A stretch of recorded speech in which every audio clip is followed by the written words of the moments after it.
Hello, good evening, everyone. A very warm welcome to this evening's Landlord Forum at Redbridge. My name is Richard Blanco, and I'm the chair of the Redbridge Landlords Forum. I'm also one of the representatives from the National Residential Landlords Association for London. I'm going to share my presentation so that I can show you the agenda for tonight. I'll just wait for it to come up. Just bear with me. There we go. And I'll just start the slideshow. Right. Yes. So first of all, before I tell you about the agenda, let me just let you know that this evening's meeting is being recorded and it will be available for you to watch again. So, if you miss a slide or you want to hear something again or see something again, then do feel free to go onto the Redbridge website and see the webinar again. Also, there will be an opportunity throughout for you to ask questions. So you can ask questions in the Q&A box and I will field those to the speakers, and some of our friends and colleagues from Redbridge will also be available to answer those directly to you. There will be a link in the chat as well to a feedback form, and we'd love you to fill that in at some point during the evening just to get some feedback from you. It's always really good for us to know what you think about the meetings. This is the best attended, or one of the best attended landlord forums in London, and we want to know what you want to hear and what you want us to present at the meeting. So do let us know in the feedback form. So just moving on now to tonight's agenda. So I shall shortly begin with a regulatory briefing and housing market update. And then we shall hear from Councillor Venetia Solanki, who is Cabinet Member for Housing and Homelessness, who's going to give us an update. We will then hear from Janet Weeks, who's going to be talking about housing initiatives and giving us an update on that. And I think Paul Schaefer is with her too. We'll also be hearing from Themis Skouros on the empty property and energy efficiency grants. He's from Environmental Health and Home Improvements. And then on licensing and enforcement, we'll be getting an update from Sasha Taylor, who's head of community protection and licensing. And also Coral will be joining us tonight, Coral Harry, who's senior housing enforcement officer. We'll be getting a planning update from Ewan Coke, who is senior planning officer. And then we'll finish off this evening's webinar with a discussion slot, which we're calling the HMO Challenge. And we've got Melvin Pugh with us, who is an NRLA trainer and an HMO landlord. And I'm going to be interviewing Melvin about some of the challenges of managing HMOs, what drives us to set up HMOs, what are some of the pros and cons, and some of the kind of regulatory issues that many of us are having to deal with. So that's our agenda for the evening. Without further ado, I shall go straight into my presentation. Whoops, sorry, wrong way. I'm going to be running through these slides fairly quickly. So as I say, if you want to catch up with them, then you can watch the recording after. But I'll start off with the Renters Reform Bill. Now, I'm sure many of you will be aware that this has been around for some time, and it's still kind of making its way through Parliament. Sorry, I'm just opening my phone so that I can check through the slides on my phone as I go through them. There we go. So just a quick summary of what's in the bill. Well, it's going to be abolishing Section 21. ASTs are going to be replaced by open-ended tenancies. So effectively tenancies for life. The tenant will be able to end the tenancy with 2 months notice. We'll have to give written statements. So in other words, there will have to be a written contract. There will be some new grounds for possession. So if we want to take back our properties, to sell the property, to move in, or if there are repeated rent arrears, then there are going to be new grounds for that. The selling and moving in will be 2 months notice to the tenant. There's also going to be an expansion of the discretionary ASB, antisocial behaviour ground. We're all going to have to join a redress scheme, so that's going to be run by a property ombudsman. That will be mandatory for landlords. There's also going to be a PRS property portal. Now, we're not sure what that's going to involve yet, but we think that that's going to involve uploading compliance stuff like gas safe certificates and electrical reports and so on. And that will be mandatory again for landlords. There's also going to be some changes like a legal right for tenants to request pets, but we will still be able to refuse that if we think the property is not suitable. But there will be a sort of process and procedure for people to do that. So some of the priority areas for the NRLA are listed here. We've always said that we need court reform before Section 21 is abolished, because we're concerned that there's going to be increasing traffic through the courts, which are already incredibly slow, and on average average, it takes 6 months to go through the courts on Section 8, and it can take up to 10 months or longer. We're concerned about the provisions for antisocial behaviour, so we want to make sure that that is as straightforward as possible for landlords. That is one of the areas where currently landlords do use Section 21 because it can be too hard to go through the Section 8 process and get a reasonable outcome from judges. We want a workable ground for possession on student lets. Now, the government has now conceded that student lets will be able to be ended in accordance with the academic year. So between June and September, the landlord will be able to give 2 months notice for the tenant to end the contract. And we want smooth implementation as well. And the government has said that we'll be given 6 months notice from after the bill achieving royal assent before it will be implemented. But of course, that's all looking rather unlikely with an election around the corner. The other issue is that, of course, if tenants can just leave with 2 months notice, potentially they could move in and on day one give 2 months notice. So this could end up being a sneaky way for people to do kind of 2-month or 3-month lets, where currently they have to do that through a sort of short lets regime. So that is something that we're talking to ministers and civil servants about. So there's a few measures that we're still looking for, and they're listed there. I've already mentioned quite a few of those. Recent developments, well, the Renters Reform Bill was examined by the Public Bill Committee, which debated proposed amendments to the legislation. Ben, our Chief Executive, gave evidence to the committee outlining the need for key amendments to the bill. And the government tabled numerous amendments, which include, as I say there, the student ground for possession. At the moment, that only applies to HMOs, which we think is crazy. Why can't it apply to 2-bed properties with 2 sharers? Why only to HMOs? It's just silly.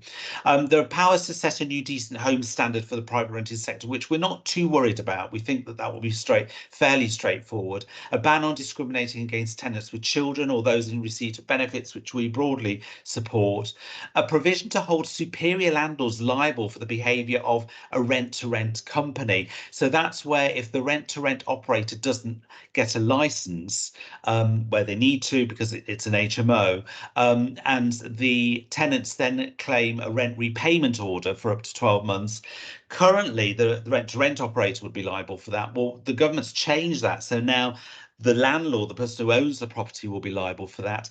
And they're also going to extend these repayment orders to 24 months. So those are going to be huge sums in London. That's not something we're very happy about. So we're still we've got the report stage coming up, and some MPs have proposed further amendments to the bill, and these could include recommendations made by the NRLA. So an initial 4-month period in which a tenant cannot serve notice, so that provides effectively for a 6-month tenancy, which is like what we have now. Broadening the student ground for possession to enable landlords of 1- and 2-bedroom student properties to make use of the ground for possession. Removing the ability of local authorities to designate areas for selective licensing once the PRS property portal is up and running. So what the NRLA is arguing is that if the property portal is going to have lots of compliance stuff in, like gas safety certificates and so on, we think that local authorities should be stopped from designating selective licensing areas. So effectively abolishing selective licensing. As you probably know, the NRLA is opposed to generally to large selective licensing, especially borough-wide selective licensing schemes. We think the 2004 Housing Act is being abused. We do cooperate with local authorities once these schemes are brought in, and obviously we expect landlords to be compliant, but we would prefer local authorities to lose those powers, and that is something we're talking to government about. Enabling evidence such as texts or emails from neighbours, so hearsay evidence, to be considered by the courts when deciding if a tenant has engaged in antisocial behaviour is another amendment that we're looking for. So the MPs will debate the suggested amendments at the bill's report stage, and we don't know when that's going to happen yet. And in fact, we're not sure. Apparently, it has to happen by the end of this month if it's going to be able to go through in this parliamentary session. Here are some of the notes on timescale, and you'll see It's at the moment it's been debated in the House of Lords, and it needs to go through to, sorry, in the House of Commons, and it needs to go through to the House of Lords, and we go through this sort of ping pong stage before it goes to royal assent. But we're still waiting for that process to happen, and there seem to be delays again for some reason. If you want more information on the Renters Reform Bill, then do go to the NRLA Renters Reform Bill Hub, and you'll find lots of information there. So moving on to other topics. Well, there are changes to short-term lets afoot. So on the 19th of February, the government announced the introduction of a mandatory national registration scheme. They say that this is to give local authorities data and insight into short lets in their areas. What this will mean is that most properties can be let for 90 days. A short let. So that's either where you live, or it could indeed be a property that you let out long term. You will be able to let it for 90 days. But once you go beyond that, it will become a C5. So this is a new use class that's going to be for short term lets that are not used as part of a sole or main home. Now, if you're already using a property for short-term lets, then it will automatically be a C5. If you're not, then you will have, we think, we're not certain yet because we're waiting for the government to announce all of this, but we think it will be permitted development to go from C3 or C4 to C5. C3 is a dwelling house for a family, related people. C4 is for unrelated people, like an HMO, and C5, of course, will be the new use class for short-term lets. So you'll be able to kind of turn an HMO into short lets and go back to a family home, etc., unless this is removed by an Article 4 direction. Now, 9 local authorities across East London have Article 4 directions, which make you have to get planning permission for an HMO, and we suspect that quite a lot of local authorities may want to do this around short-term lets. So it's going to restrict our ability to turn properties into short-term lets. The budget brought in a change, so Section 24 taxation is now extended to furnished holiday lets, so you won't be able to set all of your finance costs against your profits for tax purposes. You'll only be able to get a 20% credit if you're a 40% taxpayer. So what's been happening is a lot of landlords have been moving into holiday lets and short lets because the taxation arrangements are more favourable. Well, the government has stopped that now from the 5th of April. That will no longer be the case. Capital gains tax has been lowered to 24% from 28%. We think the government wants to encourage landlords to sell to free up properties for more homeowners, because that's what it wants, to encourage home ownership. But bear in mind the 0% threshold is lowering from 6,000 to 3,000 from the 5th of April. It was 12,300 before as well. So even though the rate of CGT is coming down, the 0% threshold, 0% allowance is also disappearing, really.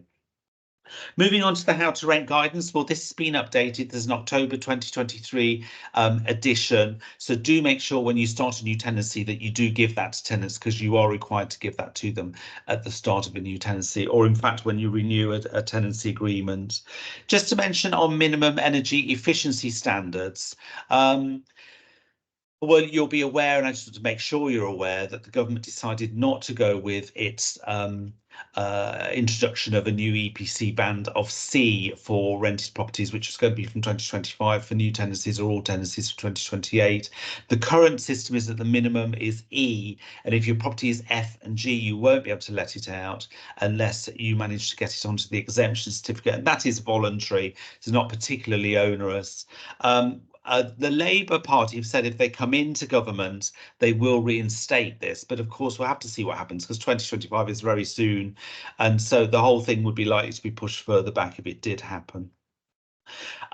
We've been very annoyed with the government over this, because we've said, look, a lot of people didn't sell were thinking of selling their properties because they were D or below, or would only buy properties which were C or above because they thought that this was going to come in. Some people argue, of course, that that is still sensible, because it's quite possible that these measures will come in at some point. Another thing to be aware of is that the way that EPCs are being calculated is going to change soon, and we will be covering that on the NRLA podcast this month. So listen out for that if that's something that you want to find out more about. Just on making tax digital, well, quarterly digital tax returns will be required soon. The plan was for landlords with a gross rental income over 10,000 to start having to do this from 2024, but the NRLA requested a change to timing and the limits. So from 2026, landlords with a gross rental income over 50,000 will have to do quarterly digital tax returns, and in 2027 it will be 30,000. Below 30,000, landlords will be exempt from quarterly digitized tax returns. There's going to be kind of software that you or your landlord can use, you or your accountant can use to upload the figures.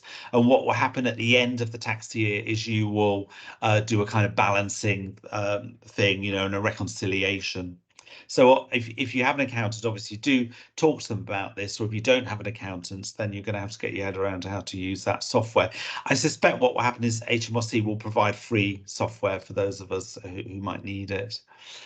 Changes to council tax for HMOs. Well, there was a consultation the government did on council tax disaggregation. What happened was some HMOs were being revalued for council tax purposes, so each room became Band A. So if you had a 4-bed HMO, then you'd end up with 4 council tax bills in Band A. And now this was a huge increase in cost for the tenant and landlord. The legislation was amended from the 1st of December last year, so no new disaggregation is permitted by the Valuation Office Agency. HMOs are to have a single council tax bill billed to the landlord, unless it's a shared house HMO where it could still be billed to the tenant. Existing licensed HMOs should have been changed by now. If they haven't, then do contact the Valuation Office Agency.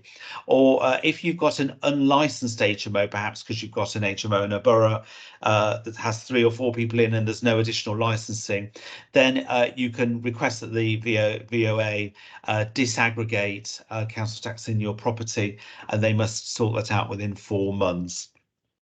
This is an important announcement. Local housing allowance is going to be increased to the 30th percentile from April 2024. So we are going to see a big uplift in local housing allowance.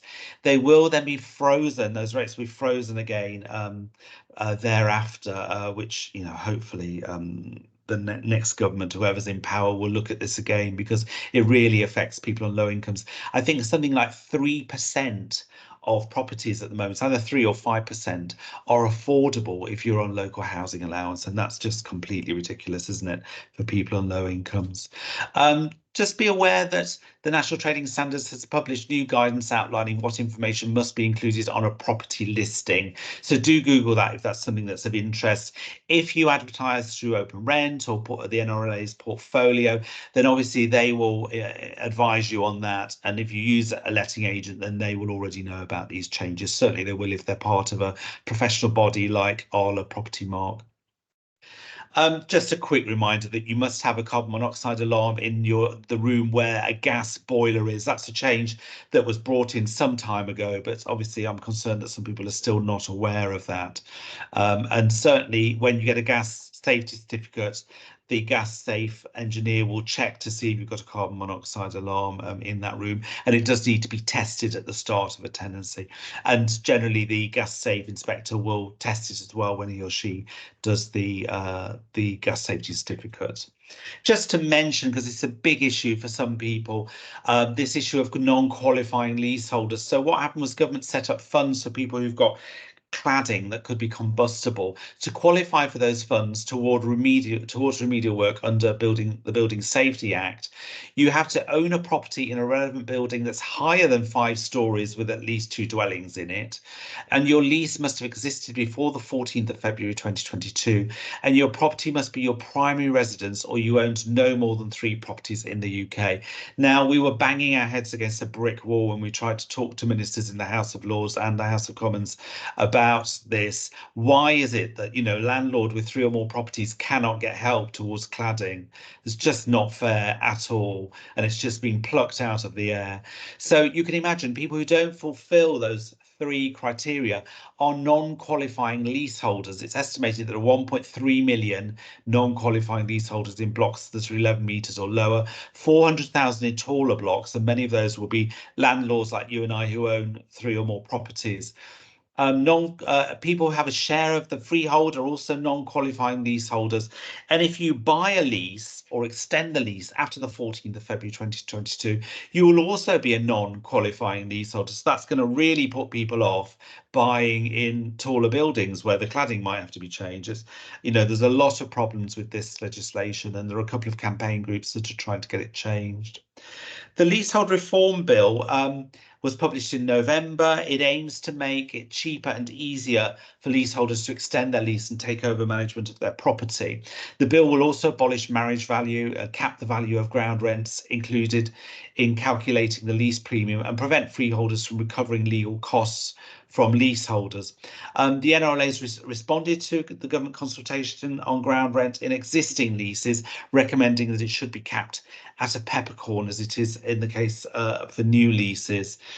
And one of the issues has been that developers cottoned onto the idea that they could make houses leasehold and then charge big management fees and so on. So we're hoping that that's something that will be outlawed.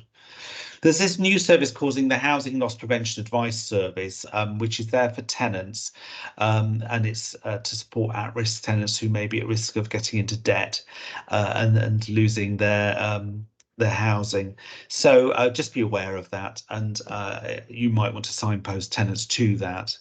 Changes to right to rent fines. Well, the government says it's introducing higher penalties for failing to comply with right to rent legislation to stop the boats, which is a key pledge, of course, by PM Rishi Sunak. So it's all part of that. I'm not sure how many fines have actually been, served on landlords, but from the 13th of February 2024, right to rent penalties will increase significantly: £5,000 per lodger or £10,000 per occupier for the first breach. And that's up from £80 and £1,000. So you can see that's going up substantially. And for repeated breaches, you can see that the figures are much higher. So landlords could face potential imprisonment for failure to check the occupier's right to rent status. Now, there's lots of information online on right to rent. The Home Office has issued booklets about what to look for. So, if you're not sure, then do have a look at that. If you use an agent, they will usually do those right to rent checks for you, but you are ultimately responsible. So, it's a good idea to get on top of this, and there's more information on the NRLA website. There are a few government consultations going on at the moment. So the Department for Levelling Up Housing and Communities is looking at changes to permitted development rights. National Trading Standards is looking at rent-to-rent schemes, and the House of Lords Industry and Regulators Committee is looking at the regulation of property agents. Any nerds in the audience like me will know that there was a group called ROPA, which put together some recommendations in the summer of 2019 about how agents should be registered, and there should be compulsory training, and there should be a regulator for them and so on, that would check their qualifications and so on. And none of that has been implemented. So let's hope it does get implemented soon. Okay, well, I'm about 2/3 of the way through. I'm just coming on to my housing market briefing now. So just a quick look at what's going on in the housing market. So first of all, where are we in the cycle? Well, Nationwide says that prices are up 1.2% in the 12 months to February. I've given you that graph there, which shows what they did up to January. So the graph would now, of course, go up above that line. They're 3% down from the peak, which was in August 2022. Now, commentators did say to expect falls of 2 to 5% in 2024. Very much depends on the area and the market, of course. If you're looking for a house in somewhere like Hackney, then they are going up because there aren't many of them around.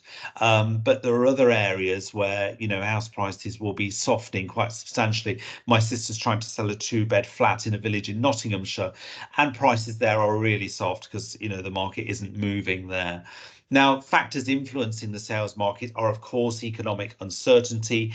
We were in a recession at the end of last year. It seems that we're coming out of that recession now, but only very slowly. Growth is very minimal, as you're probably aware. I think it was 0.3, 0.2 or 0.3% in January.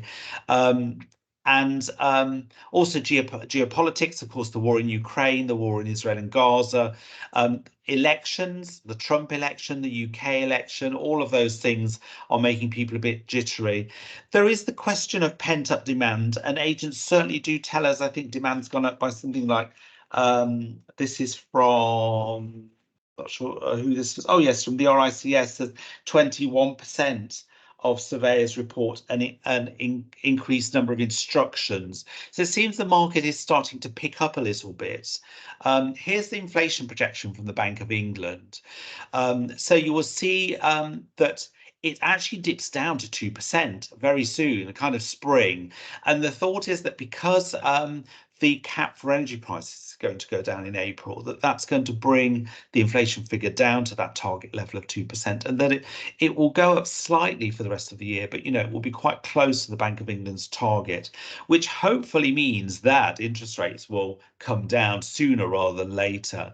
Now, the solid lines there are what the market implied path, that's what commentators thought might happen to interest rates, was in, solid line is February 2024 and the dashed line is November 2023. So you'll see that the UK one there, which is the blue one, the dashed line is quite a bit higher than the solid line. So basically, the solid line is the latest one. And the prediction there is that rates could come down to 4% or thereabouts by the end of 2024. And of course, that would be hugely welcome to lots of landlords and anybody with a mortgage. We are on this kind of mortgage rates roller coaster at the moment. It's been a tough time for buy-to-let lenders in 2023. A tightening of stress tests made it difficult for them to take on new business. The emphasis for them last year was very much on keeping business with product switches. So, where you come to the end of your 2-year fix or 5-year fix, you then move on to another product with the same lender. They are letting us move 6 months ahead quite often now. So, choosing a product 6 months before your existing product ends, and then allowing you to change your mind if something better comes up within that 6 months. A lot of them have been opening up to different businesses, so holiday lets, limited companies, HMOs. We'll see what happens with holiday lets now we've got those tax changes.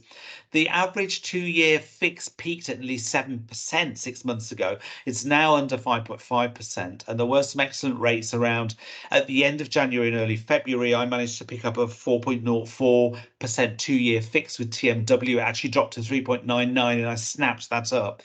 It's gone back up again, and I think the challenge this year is going to be timing. When is going to be the right time? When are rates going to dip? When's it going to get more competitive? When will they start to go up again?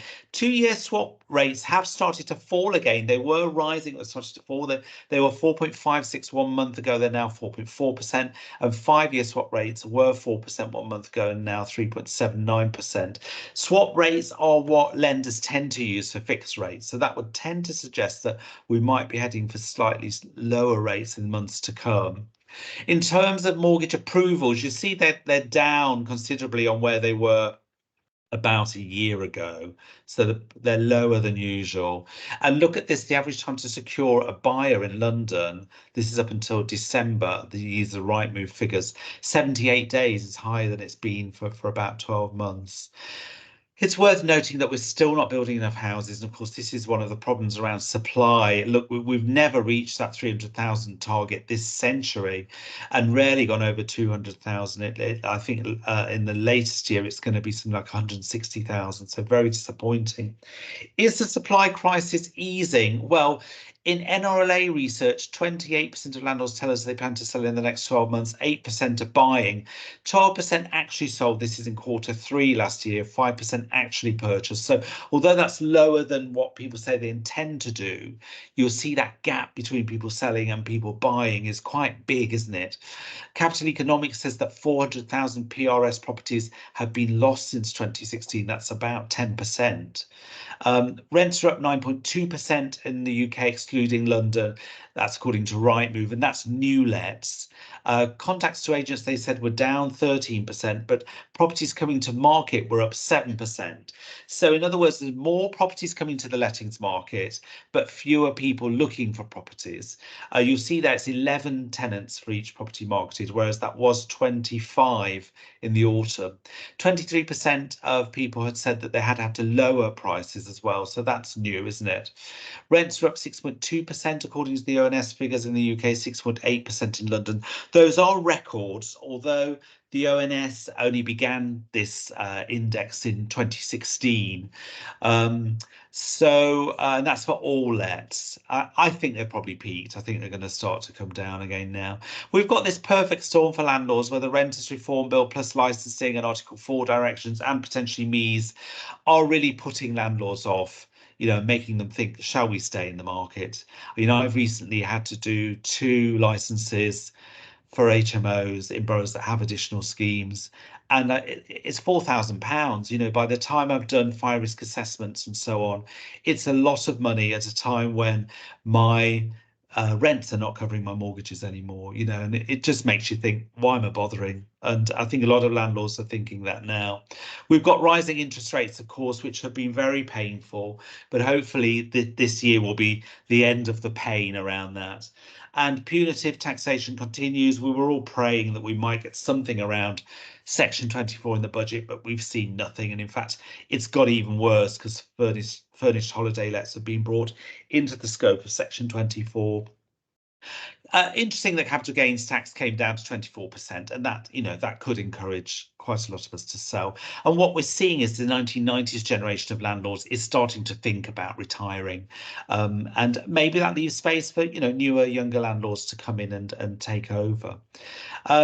National quarterly change in average asking rents according to Rightmove. Well, you'll see they've come down substantially in Q4 last year, so it looks like rents may well have peaked. Let me just move on to encourage you to join the NRLA if you're not already a member. Do use my discount code 59 to get that cheaper rate of £85 a year. And there's also business membership. We'd love to have you join if you're not already a member. You get loads of benefits. I'm not going to go through all of them, but the advice sign, of course, everybody loves. You get the property magazine, invited to webinars and discounted training and accreditation. Oh, here's a few numbers. Look, we've got 107,000 members now. Very high ratings on Trustpilot, 500,000 downloads on documents and guides, 110,000 advice line calls in a year, I think that is. You do get free tax investigation insurance worth over £100, and also 10% off at B&Q with your TradePoint card and various other discounts. Do listen to the the podcast if you're interested. As I say, the next one will be on changes to EPCs, and we're covering other topics too. In fact, we're looking at how much the PRS contributes to the national economy and why it's important that the government sees the private rented sector as part of its growth strategy. You can Google Listen Up Landlords to find the podcast. It's presented by myself and our Chief Executive, Ben Beadle. We've got some more meetings coming up. There's the Student Landlord Forum coming up on the 19th of March, and there's Broxbourne and Tower Hamlets meetings. Just go to the NRLA website and events if you want to find out more about those. And there's our advice line number if you need advice from us, and the names of my colleagues who are the other NRLA reps. Right, let me come out of here and stop sharing now. And obviously I haven't been looking at the Q&A. I'm running on time, I'm happy to say, because my slot was due to finish about now. We don't seem to have any. Oh, here we go. If Section 21 is abolished, then how can we evict the tenants? Well, I always say that we only want to evict tenants as a last resort, of course. But what you'll have to do is use the Section 8 process. So that does mean going to court. You will be able to give 2 months notice if you want to sell the property or move in yourself. And then you have to, once the tenant's gone, you have to do that within 3 months. You may well be able to serve that section at that 2 months notice, and the tenant might just leave. But if they don't, you will just have to go through the court process. I can see someone's got their hand up, but I think what I'm going to do is move to the next item because I don't want us to start running late. We're going to hear now from the Cabinet Member for Housing and Homelessness is Councillor Venetia Solanki. Now, unfortunately, she does have a Cabinet meeting tonight, so she's not able to be with us, but she has sent us this video. So my colleague Kataran is going to put the video up now, and hopefully we'll be able to watch this. So over to you, Kataran.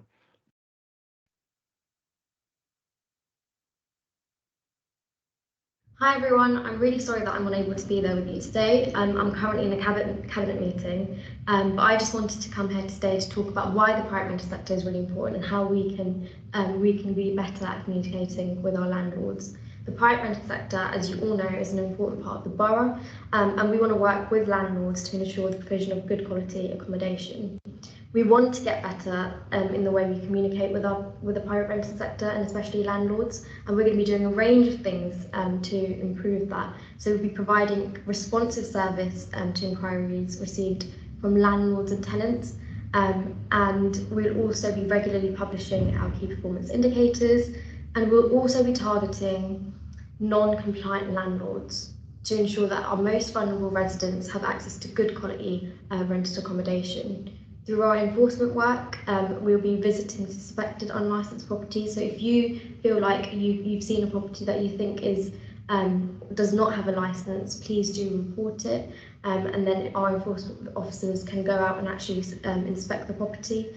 Our aim is to improve accessibility, lines of communication, and the quality of service offered to landlords. We know that there is a gap, we know we need to be better, and we want to work with you. This is a great platform to share your ideas and hear what you have to say, and we look forward to hearing them. Thank you. Okay, thanks, Katarin, and thanks to Councillor Solanki for that. One of the things I'd be quite keen to do in a future webinar is maybe interview Councillor Solanki on your behalf and put some of the questions that I know you might have for her. So we'll see if she's open to that. I think she may well be. If you've got questions that you would like me to put to her, then do put that in the feedback form. So if you go into the chat, you'll see that there's a link there for the feedback form. Any questions you'd like me to put to her, and we'll see if we can schedule that into a future meeting. Okay, well, next up is our presentation on the housing initiatives update, and we've got Janet Weeks, who's head of housing needs, and is Paul Schaefer with you, Janet, as well? Sorry, I didn't ask you that in our briefing at the beginning. Thank you, Richard. Yes, he is, and we're doing this brilliant. jointly. I hope I pronounced your surname correctly as well, Paul.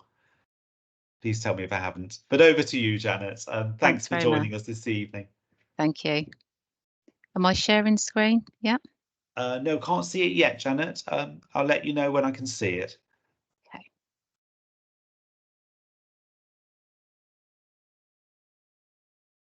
Okay. Nothing yet, no.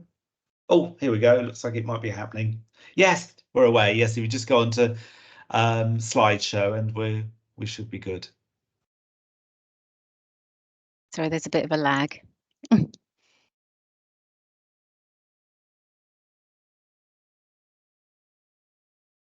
It hasn't gone on to slide. Oh, there we go. You're good, Janet. Thanks very much. Thank you, and good evening, everyone. Thank you for joining us tonight. So my name is Janet Weeks, Head of Housing Needs, and I'm joined by Paul Schaefer. He's our Affordable Housing Director, and we're jointly going to be talking about housing supply and also some housing initiatives that we're planning in the borough. So I will just continue to move through the slides then. In terms of current issues, some really have been touched on already by Richard, but we're still continuing to see an increase in evictions. This is not only from the lifting of the eviction ban, where there's been an increase in evictions from that, where the courts have caught up, but also just record numbers ranging from landlords handing back properties and notice to quits going through the court system. Also, the estimated growth of 10% in Redbridge by 2030 to over 330,000. So then obviously that's going to continue to impact on the pressure with regards to trying to have, a balance in terms of increase in demand around the population versus the supply, which we have a shortage of in the borough. There continues to be an increase in the number of households that we've had to place in temporary accommodation. We are stable at the moment, so currently around 3,000 and has been for the past couple of months. But we're still continuing to see an increase in footfall coming through the front door. Other impacts has been the Domestic Abuse Act, where we're starting to see also an increase in presentations as well with regards to domestic abuse, and also immigration. Largely, primarily where there's been policy changes from the Home Office with regards to immigration, not just with resulting from the Ukraine and Afghan refugees, but the asylum dispersal scheme and NAS, where they are obviously once decisions have been made, there's an eviction process that happens, and ordinarily we are seeing the impact of that when they then approach the council's homelessness service. Also, the impact of the cost of living, which I'm sure you're all acutely aware of at the moment, that is having an impact in terms of affordability, being able to maintain, rent. And as a council, we have got an anti-poverty team who do quite a significant amount of work with residents in the borough who are affected by the cost of living crisis.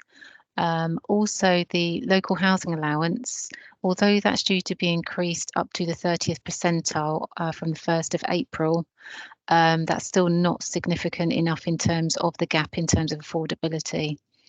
So these emerging issues, along with the increase in homelessness and the use of temporary accommodation, has resulted in the use of commercial hotels, but at the moment we're using that by exception in terms of meeting our statutory homelessness duty. So that just gives you some highlights in terms of some of the current issues that is having an impact on the lack of supply in the borough. What also doesn't help is that Redbridge Council does have one of the lowest social housing stock in London. So that does have an impact in terms of us being able to make offers of accommodation through social housing. In terms of the landlord offer that we have at the moment, this is currently under review, recognising that rents have gone up, and as landlords, obviously, you do need to ensure that you are receiving a slight increase to obviously keep up with things that are happening in the current market. So it is currently under review, and we will come back to the Landlord Forum once we've had that updated. But at the moment, we do still provide a personalised service by the acquisitions team and incentives to the landlord, who offer 12 to 24 months tenancies or even longer. Indicative offers at the moment, studios are 1,000, 1 beds 2,000, and 2 to 3 beds 4,000 or more. In addition, we also offer 1 month deposit bonds and 1 month rent in advance. As part of the review, we're also looking at insurance as well as increasing these costs. I'm going to hand over to Paul now. Paul, I obviously can't see you because I'm sharing screen, so you'll have to say next slide, please. Over to you.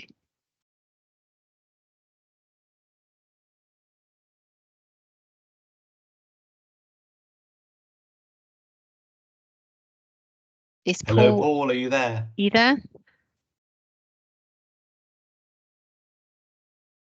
No, if not, should I continue? Yes, please, Janet. It sounds like Okay. Paul's not there. I'm not sure. Obviously, chip in, Paul, if you appear, but Janet, do continue, please. Yeah. Okay. I know there's been IT issues, but I'll carry on nevertheless. So as a council, we are buying homes. So at the moment, as part of our acquisitions programme, we are looking to purchase properties inside and outside of the borough.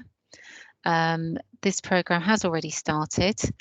And if any of you as landlords would like to sell your home, to the council, or have any friends or family or relatives, or you know of others who are looking to sell their homes, please do contact us at the council, but go via Paul Schaefer on the email on this slide, and obviously conversations can then progress from there.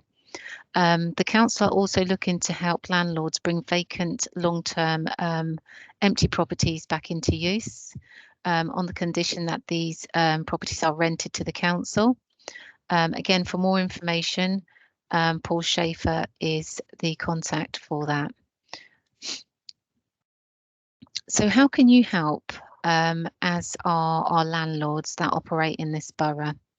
I've said a number of times that we do need to increase the supply and access to accommodation in the borough, but it's not just about accommodation that is shared, it's more about accommodation that is self-contained.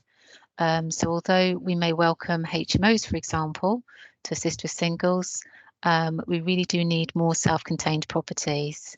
That really is the ask of everybody tonight, and if there's any queries around that, please just feel free to contact us. But in terms of your support and assistance with this, it is really around supporting us to try and increase the supply of accommodation in the borough.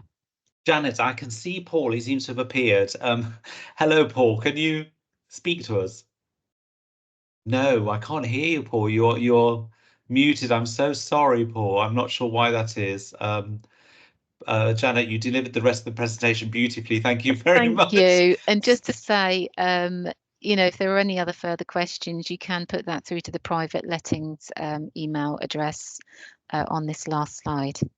Okay, thanks very much, and sorry for the technical issue there. Thank you, Janet. Yes, I don't have any questions at the moment for you, but I believe you'll be staying around, will you, in case there are questions later. And oh, you're muted now as well, Janet. I'm unmuted.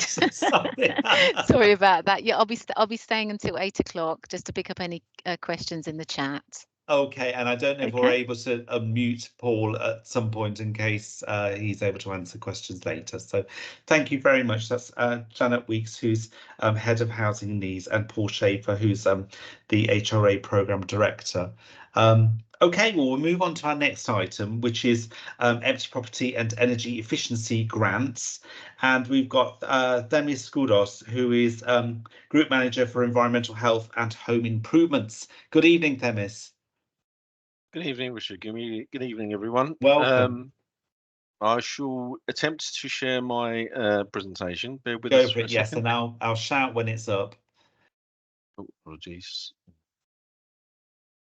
It seems to be coming through. There it is. Yeah, if you just want to go into slide mode and we'll be away. Okay, I hope everyone can see that. Great, yes. So it's Themis Skoudos. I'm the Environmental Health Group Manager at Redbridge. Part of my remit is looking after the home improvement team. Within the home improvement team, we were fortunate enough to have secured some funding to offer energy efficiency grants, which we call Go Green grants at Redbridge. So the Go Green grants are available to homeowners and landlords in the borough to improve their energy efficiency ratings. This potentially could save your tenants up to £500 or more on energy bills on a yearly basis. You know, as touched on earlier on, there is an emphasis on whether or not EPC ratings kind of would increase within rented accommodation. And the grants kind of do offer that opportunity to sort of make preparations for potentially any increases in EPC ratings through rented accommodation, through private rented sector.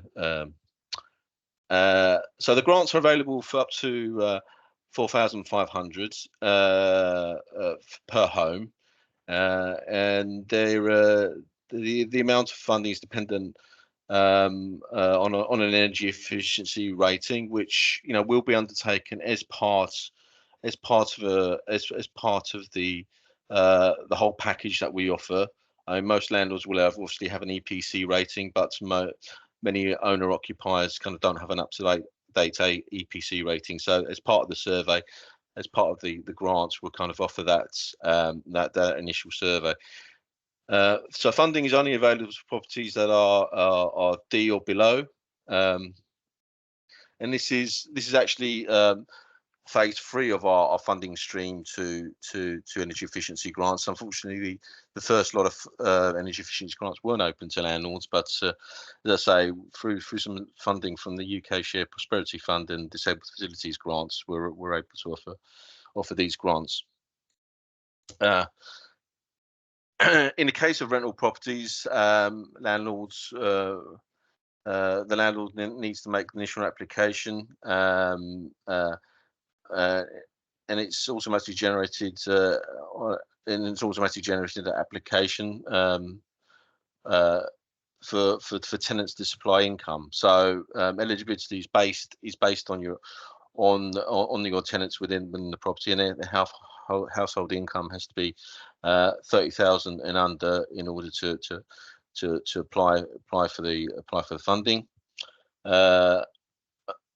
All applicants must provide evidence, so the tenants will need to provide evidence of universal credit, benefits and income, bank statements, in order to prove their household income. If tenants are unsure, or if the landlords are unsure, they would just drop us an email or make an application, and we'll obviously confirm eligibility for the grants. As part of the application process, as I say, we'll employ a qualified surveyor to do energy efficiency assessments and work out what the most energy efficient kind of measures are in order to bring up the EPC rating, because that is one of the key factors to bring up that EPC rating. So the types of measures, as I say, it's limited to 4,500. So we're looking at sort of like more structural kind of measures, and to keep energy within the home. So improving heating and temperature controls, hot water cylinders, replacements if you still have cylinders, insulation, loft and floor insulation. It will stretch to some solar panels, part glazing, or cavity wall insulation. As I say, the grant says it does not require funding for repair or replacement of traditional kind of gas boilers. We already touched on this before. The grant sets a maximum of 4,500. However, if you want some more measures, you can, as part of the works, kind of opt to top up your 4,500. So, for example, if you already had good structural insulation, you wanted structural. If you already had good loft insulation, the structural kind of measures to keep any warmth within the home, then you could have solar panels fitted, and you probably get three or four panels for 4,500. But if you wanted to top that up, obviously we can get some more panels in for that. It's just really some information really about how to apply for the grants. As I say, that we were aiming to deliver 100 measures for up until our deadline for deliveries is this time next year, the end of March 2025. So it's on a first come first served basis. So we earmarked that we would deliver 100 measures up until.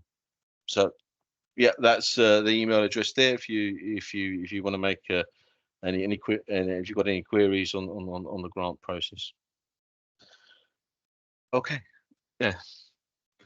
That's the end of my presentation on the energy efficiency grants. What I'll do is I'll just move on to my presentation very quickly on MC property grants. There was a sec. Can everyone see that? Yeah, that's good. Yeah. So a part of my other role is looking after empty properties, and we, in order to encourage kind of empties kind of to be used, we offer empty property grants, and the purpose of this is to bring back long-term empties into use, increase the supply of safe and more decent housing.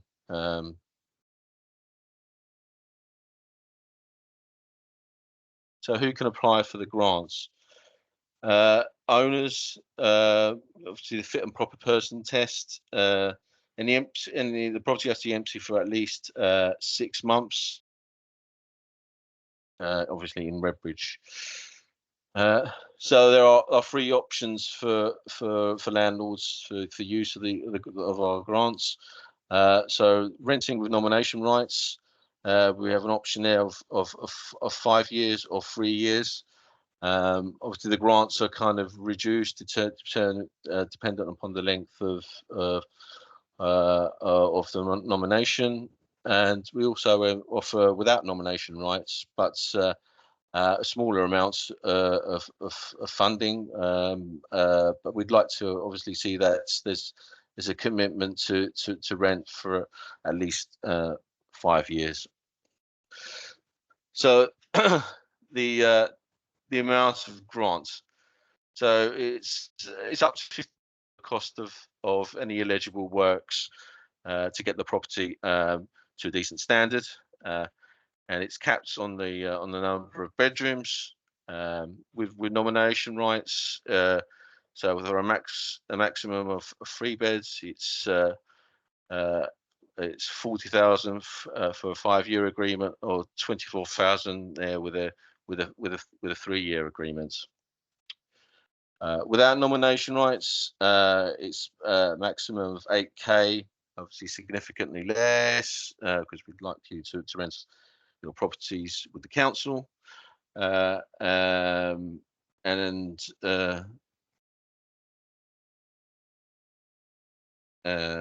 yeah, just want to move on. Sorry, apologies.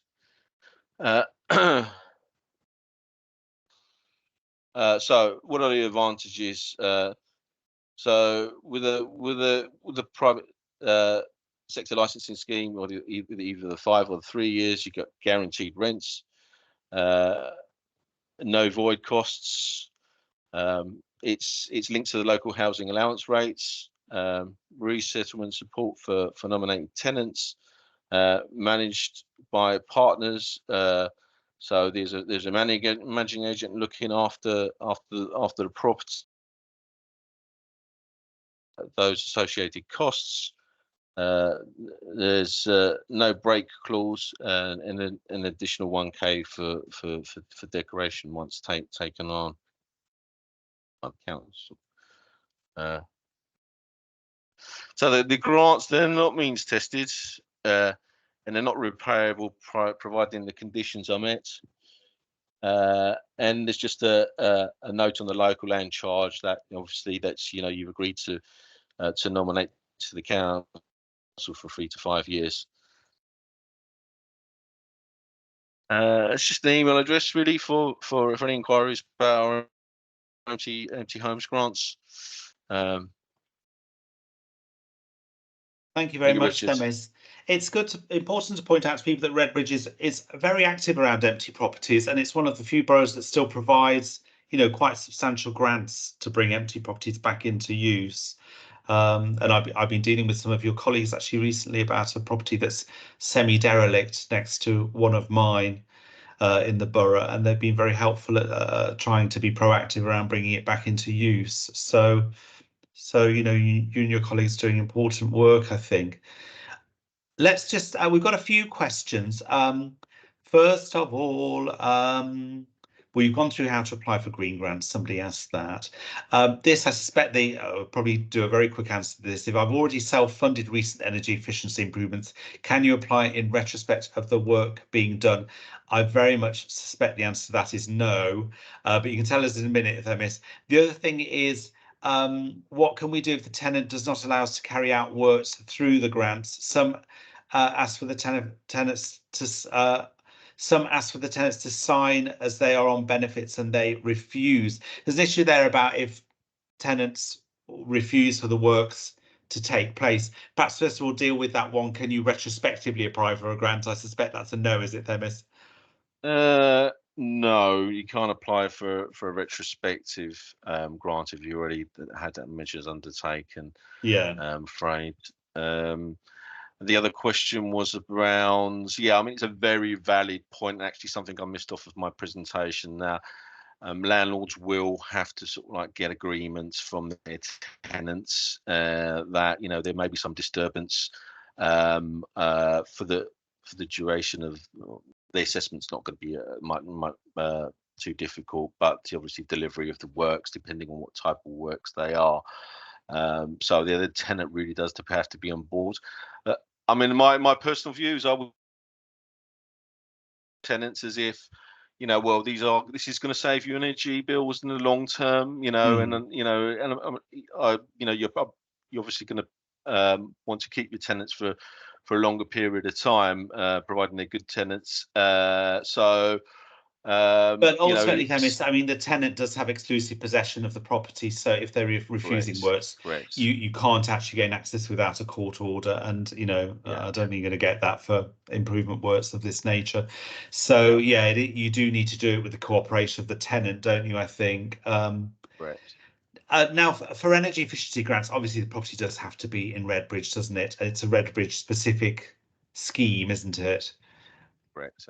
Yeah, and then also someone's asked, how many empties do you have at the moment? In fact, I was chatting to I think one of your colleagues, Andrew Baston, and he was telling me that you know, there are quite a lot of empty properties in the borough that, you know, you're trying to bring back into use. Is that right, Themis? Yes, I mean there are. And I've got my empty property officer Kathy actually on the line with us. So Kathy, please do feel free to chip in with any statistics on this. But the figures do vary as to sort of like how long the properties have been empty. So you know, we could have properties that have been empty just for 6 months. You've got obviously different periods of time where empties kind of you know, we've got sort of like about 9 properties that have probably been empty for 10 or more years, you know, which are in all empty properties. Obviously, I'm various there's various reasoning why they remain empty, whether they're in probate, whether they're so. Gosh, Kathy is saying 850 that have been emptied for more than 6 months. Gosh. Yeah. Wow. That's a lot, isn't it, in one borough? It is, but what I would say is that, and Kathy could agree with me on this, that we get a lot of our information from council tax. Quite often, council tax records are not updated with regards to the status of them kind of being reoccupied and council tax kind of being paid on them again. So. It's difficult to know how accurate it is, isn't it? Yes. Yeah, that's what I would say. Oh, well, look, thank you so much, Themis. Misha has put the empty.homes@redbridge.gov.uk email address for empty property information, and Kathy Fielding is the empty homes officer. Is that correct, Themis? Correct. Yes, and thanks for all the important work that you do, Kathy, and to you as well, Themis. Great, thank you very much. So we will move on next. We're going to hear from Sasha Taylor, who's Head of Community Protection and Licensing, and Coral Harry, who is a Senior Housing Enforcement Officer. And they're going to talk to us, talk us through rather, licensing and enforcement updates. Good evening, Sasha. Good evening, everyone. Welcome. Thank you for attending this evening. So my name is Sasha Taylor, and I'm the Head of Community Protection and Licensing here at Redbridge. So just a short presentation from myself. So this first slide is around the live property schemes that we currently have running at Redbridge.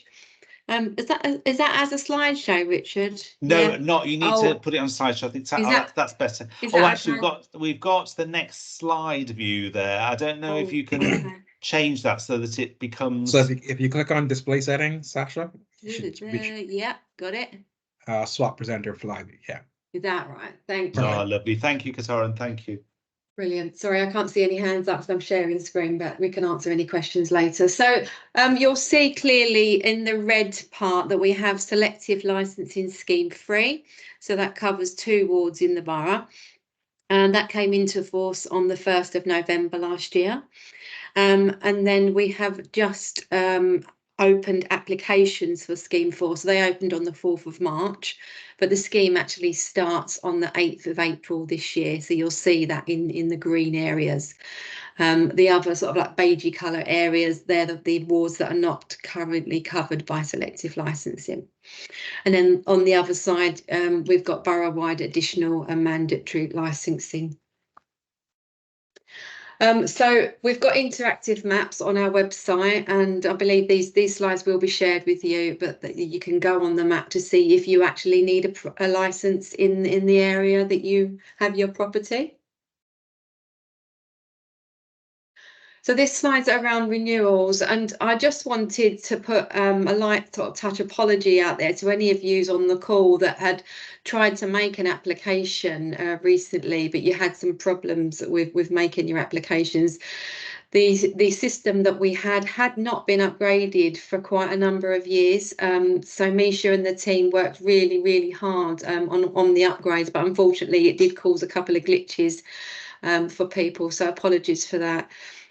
Returning landlords should be able to renew expired licenses with previous information by logging into their accounts and selecting the relevant applications.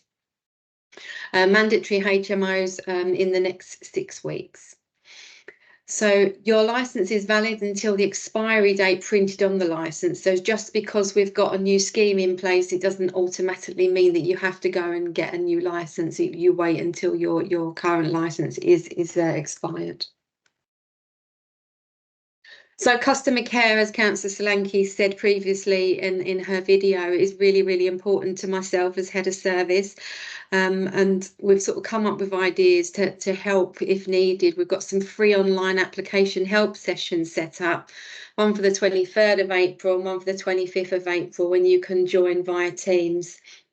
And it will be the same as this sort of forum. You can join through Eventbrite, and you will get support on how to make your applications. They'll guide you through the process.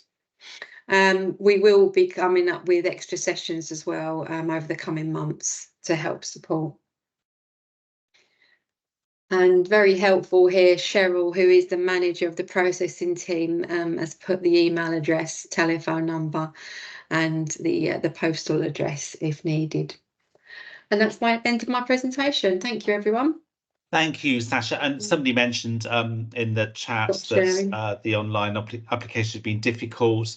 And I know that you and colleagues were mortified at the technical issues that you had, really. It was upset as we were as customers, I think, really. But they've been ironed out now, and we're hoping that things will go much more smoothly. Is that right? Yeah, that's correct. Yes. OK, thanks very much for that. What other questions have we got? Yes, questions on fees. Why is licensing so expensive? And it's true, the fees at Redbridge have gone up substantially, and they're tending to creep up around the country where there are licensing fees. I think people are often not aware that the fees can only be spent on the actual licensing scheme. So the fees are not being used to fund social services and any other services. They're just being used to fund the scheme. Why have the schemes become so much more costly, Sasha? What are the cost pressures? So with any licensing scheme, we have to do some really detailed background work. So we work out how much it's going to cost to run the service over a 5-year period. And that's all the staff that are required to do the processing work and the enforcement work as well. We also have to do some very thorough benchmarking against other boroughs, just to sort of make sure that we're not out sort of priced against our other neighbouring boroughs. And obviously the consultation period, I think that was for around 12 weeks everyone had their opportunity. We did go out far and wide for the consultation, had the opportunity to make comments on the consultation, and these were all considered and, you know, answered each question in each area separately, and a lot of them was around fees. Okay, somebody's asking for slides to be shown again. I think what I say is, if you go to the Landlord Forum page on the Redbridge website, you will be able to see the recording, so you can look through all of the slides again there. I think that's the best way to deal with that. Thanks very much, Sasha. And we're going on, I think, now to Coral Harry, who is a Senior Housing Enforcement Officer. Hello, Coral. Hi there. Hi, Good everyone. Can you evening. see my slide? I was trying to prepare it in advance. Yes, it's doing that slightly odd thing that it did in our briefing session earlier on. So Coral, if so I I think we need click to do on, slideshow actually. That's can it. you There you see? are. That's great. Yeah, thanks. Okay. Hi, yeah, my name's Coral Harry. I'm a senior housing enforcement officer, and my role really is to supervise the compliance inspections being conducted on the properties. And firstly, we'd like to really thank you. The majority of landlords that we have are very, very good. They look after their properties, but we do have instances where properties are not quite up to scratch, and it may potentially cause harm to the people that are living there. So what we need to do as a local authority is we need to ensure that the properties people are living in are safe for them to do so. So there are some things, there are some checks that we conduct to make sure that this is taken. That's just my little preamble before I speak through the slide. So that's just to give you a brief summary of what we do and why it's really important for us to make sure that the housing standards are really suitable for people to live in. So essentially, once the property is licensed, as Sasha just recently spoke about, we then have to do a compliance check. And what we're looking for is to make sure that the property reaches the standards that Redbridge has laid down. And those standards are really dictated to make sure that the tenants living there, they're safe, there's no harm that's likely to come to them. So this is what we look for when we go to conduct a compliance inspection.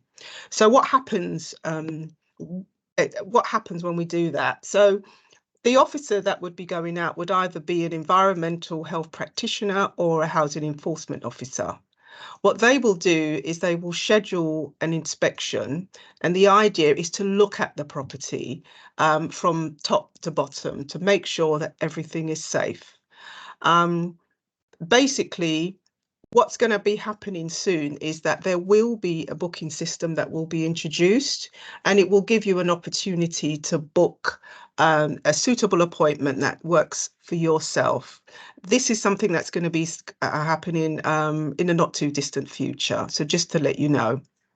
So once an inspection is completed and the property is found to be fully compliant, then what we're going to do is we're going to issue the landlord and managing agent with a satisfactory inspection letter. And this will be confirming that no further action is needed, that we're really happy with the standard of property that is being rented out, and there are no issues that we've identified that we need to address. So exactly what are we going to be checking? Well, as I stated, that the property is expected to be in a good state of repair, and it's expected to meet the license conditions. Essentially, when you are issued with a license, you will be given a list of conditions that we expect you to comply with, and that's what we are checking against. So we also check that the property is not overcrowded. We want to make sure that the property doesn't have too many people and too many unrelated households in the property, because this in itself can cause problems long term. As I said, we check the minimum standards. Now, if you want to find out some more information about our minimum standards, we do have that information on our website, so you can look on there to get the full list of information that we actually look for. We also look to make sure that there are no license breaches. So we've given you a list of conditions that we expect our landlords to comply with, and the majority of landlords do actually comply with them. But in the instances where there are situations where there are breaches, then obviously, as a local authority, we are responsible for making sure that those breaches are not only identified, but they're also remedied. We will also be checking to see if there's any disrepair and that there are no Category 1 hazards. Now, a Category 1 hazard is something that can pose a serious danger to the occupants. So we need to make sure that the tenants are not in any danger whatsoever. And if we do identify a Category 1 hazard, we need to address it immediately. So that is something that we will be acting on very, very speedily if we do identify anything like that. We will also be checking that the property has the correct fire detection and fire separation for the type of property.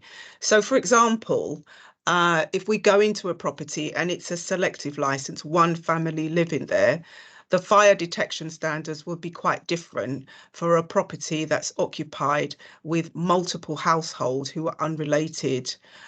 So we need to make sure that all the fire detection and fire separation is up to date, and the tenants will not be at any risk. So we look at that, and we look at that quite closely. If you want to find out what the full details of the property license compliance requirements are, there's a link here, and it is also on our website, so you will be able to sort of look at that in more detail. Okay, so where an inspection identifies that the property is generally satisfactory, however, there are some minor defects that could be classified as a Category 2 hazard. And for instances like those, they're going to be low-level issues that can be very, very easily remedied. And rather than serve an enforcement notice, what we're doing is we're letting the landlords know, look, you've got a minor problem here, but we know that it can be easily rectified. In those instances, we would send out an advisory letter. Okay, so where a compliance inspection identify significant Category 1 hazards, a full health and safety assessment will need to be conducted. It will have to have a proper survey of the property, and in those instances, the compliance department will not be conducting the HSS-RS assessment. It would need to be passported through to one of our other teams, which is called a reactive team, and they actually deal with disrepair issues. And an officer will return to the property to undertake a full second inspection. So once we've done a compliance inspection, and we've also identified, because there are some properties that our officers visit, it has a selective license that has been issued to the landlord and managing agent.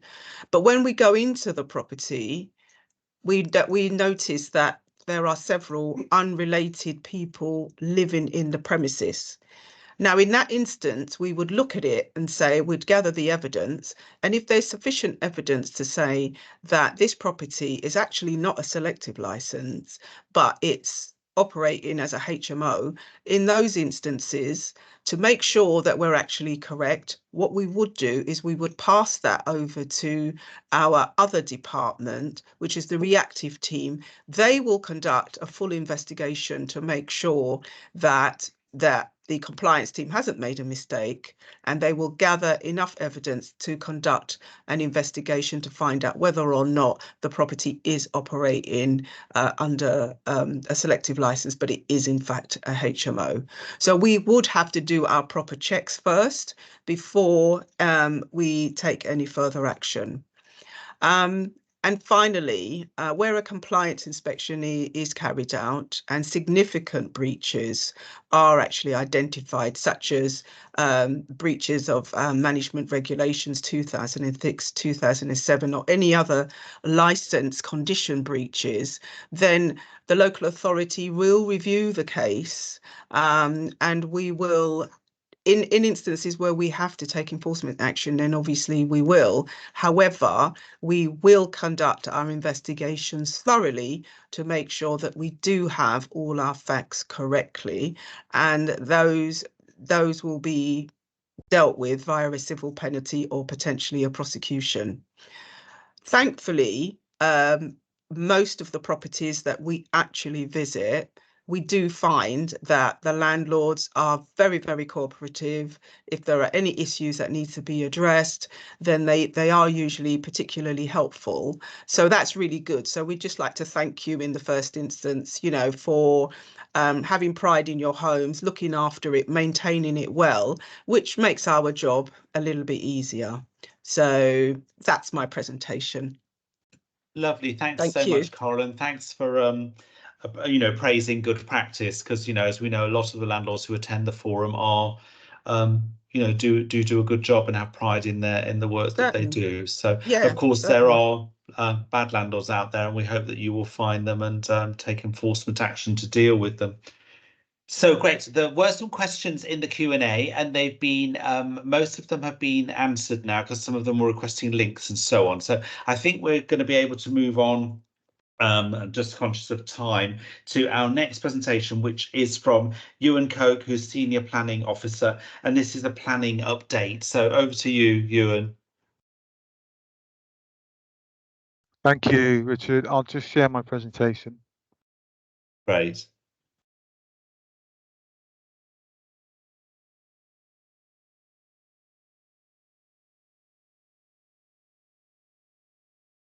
Okay, we're just waiting for Ewan's presentation to appear. Bear with me 1 second. 1 or 2 slight technical issues here. Oh, it looks like it's coming through. There we go. Fantastic. Great. Okay. Away you go, Ewan. Thank you very much.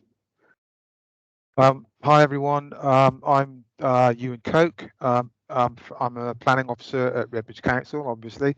I'm really just here to give, I've been asked to give a refresher on PD rights in Redbridge for houses in multiple occupation. And I'll talk about the 1-year license that Redbridge has been giving landlords for small HMOs. I've got a couple of really small changes to the planning system that landlords might be interested in, but to be honest, in the changes that the government are making, there's not a lot in there for landlords, to be honest. But I'll give those 2 small updates. So basically, HMOs in Redbridge, this is just a refresher about the Article 4 direction, really. As you know, small HMOs across the country are normally not that normally don't require planning permission.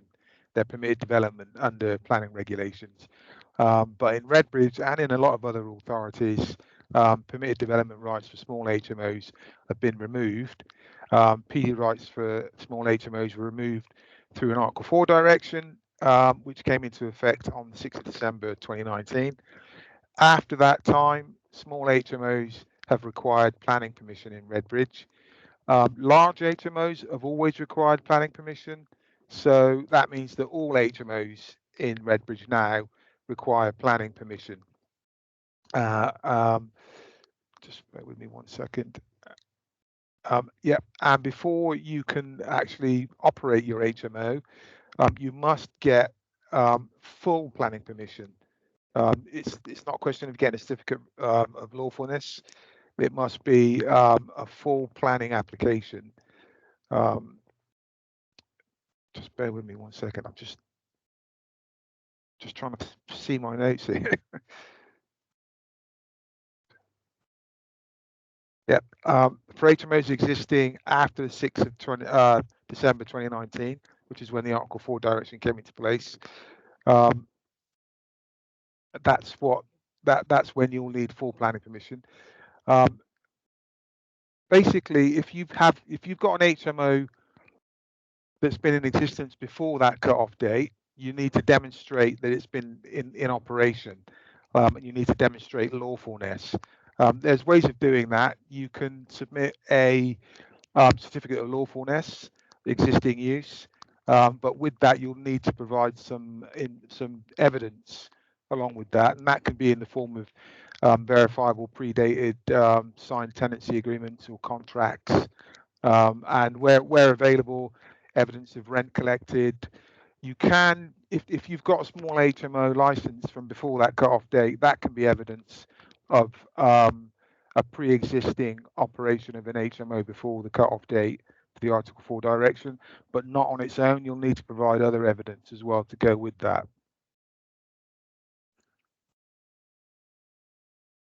Seems to be a bit of lag here. I'm not changing over to the next slide. Sorry about this. Now it's done it. Right. So I just want to talk quickly about 1-year licenses for small HMOs. In 2022, Redbridge Council began issuing 1-year licenses for small HMOs. And it basically means that landlords can get a license for a small HMO before they actually get planning permission for a small HMO.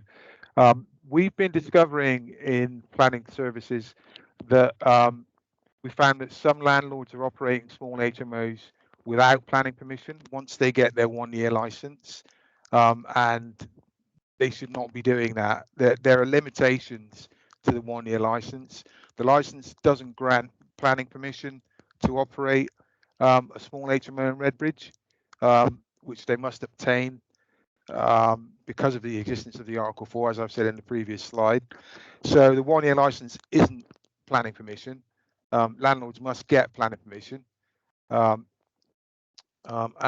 you mustn't operate an HMO when you get your 1-year license without planning permission. The operation of a small HMO in Redbridge without planning permission is unlawful, and that's a planning breach, and you can face enforcement action for that. Sorry about the slow turnover here. I'm actually pressing my keys to go over to the next slide, but it's not going over. It's really slow. Excuse me. No worries, that's okay.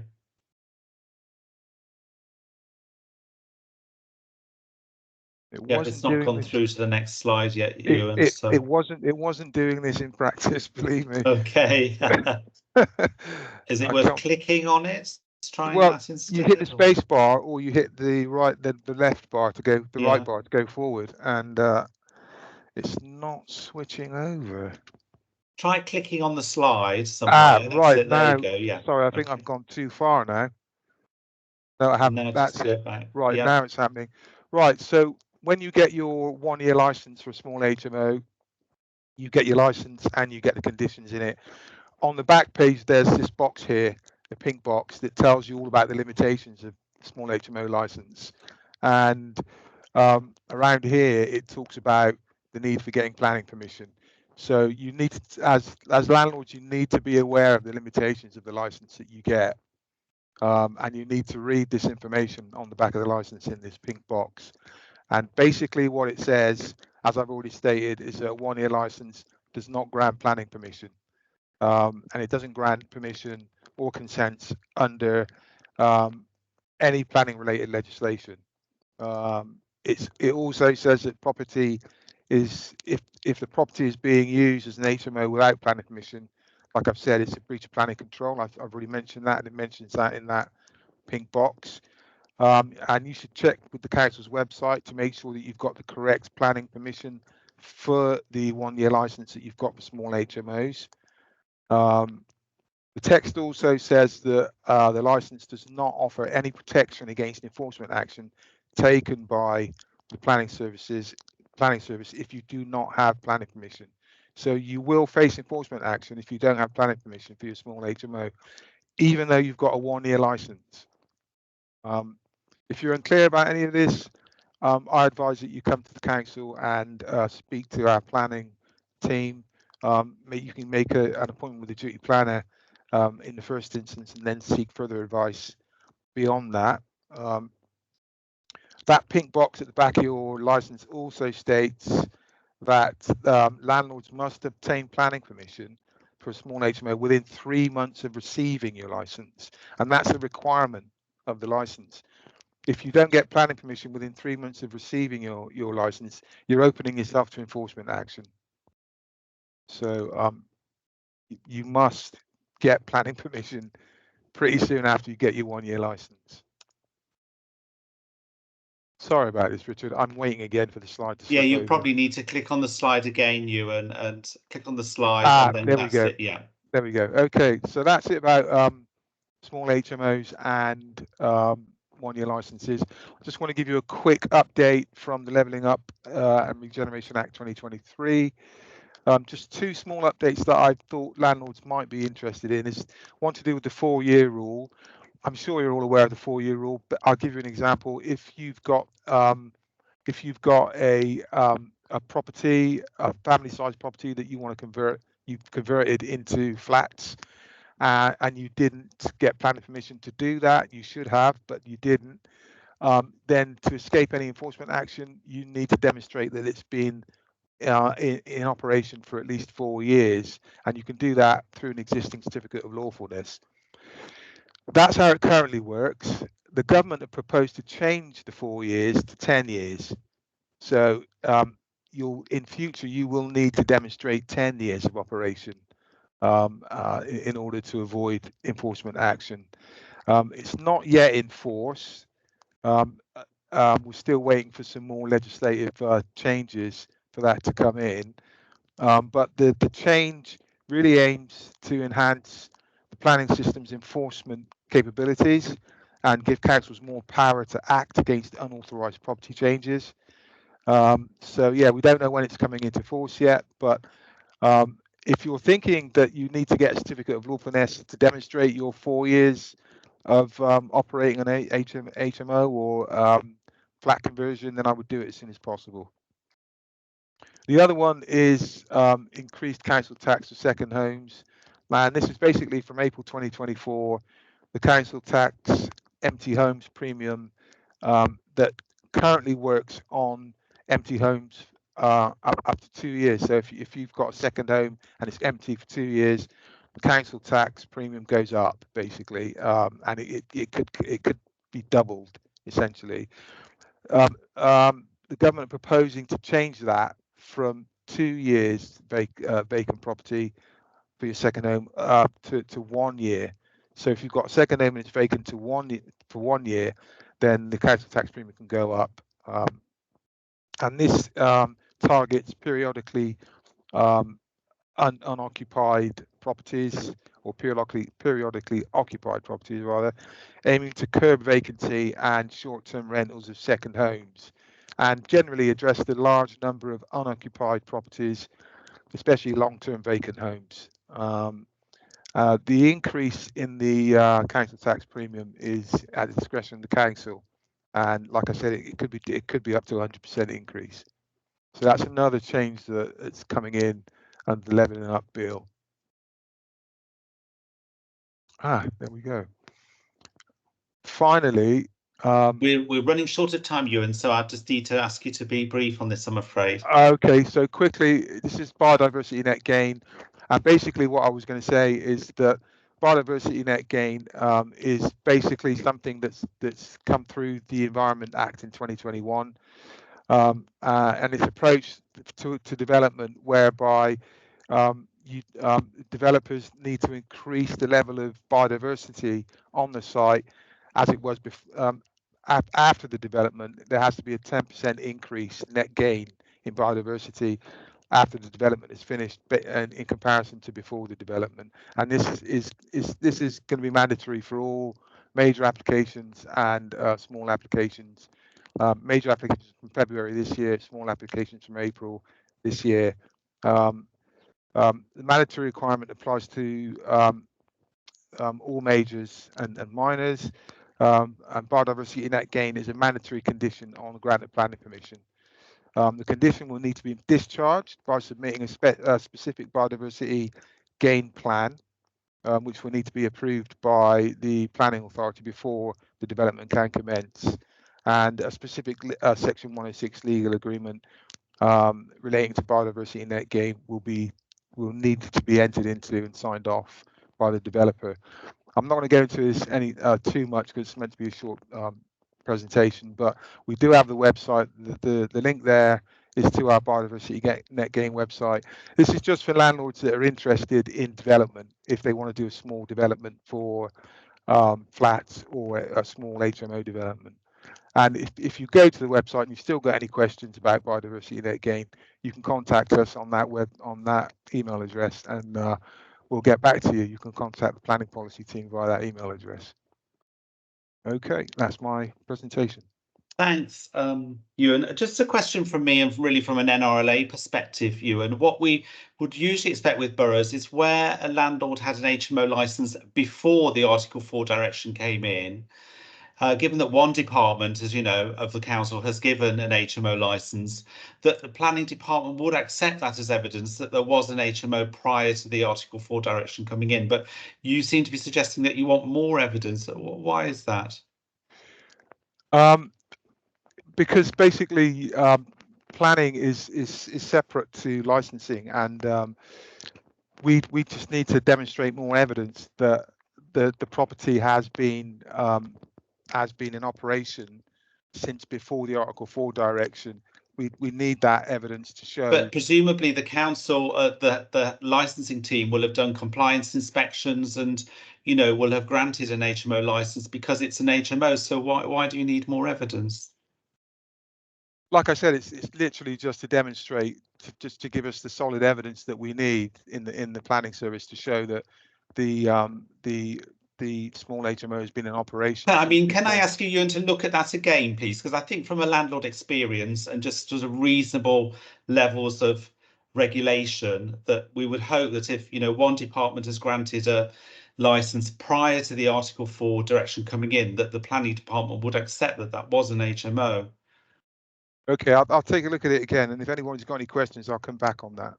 Okay, thanks. I mean, that's certainly what we've seen in other boroughs like Waltham Forest, and, you know, just trying to work sensibly, really, with landlords on these sorts of things.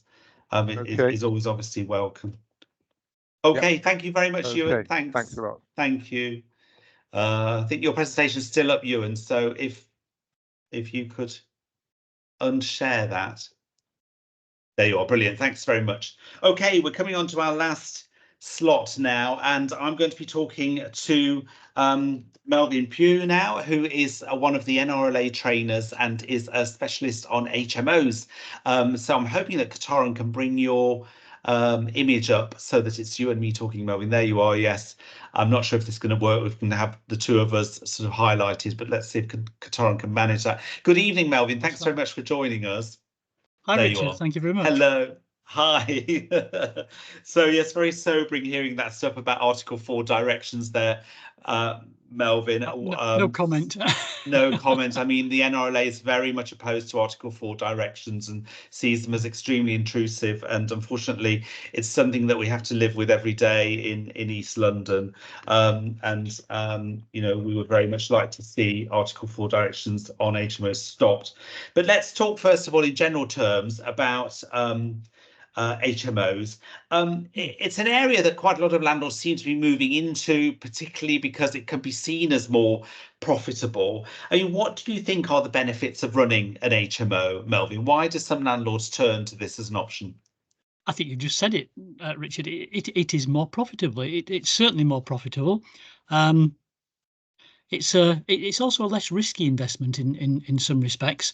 If you've got a single let and you get the tenant doesn't pay, then you've lost your whole rent. And if you've got a HMO and you're letting on a room by room basis, then you know, arrears is just a fraction of the overall rent that you're expecting. A void is just a fraction of the overall rent, and you can still continue to operate and you can still continue to meet your obligations in terms of payment of mortgages and everything else without it hitting you too hard.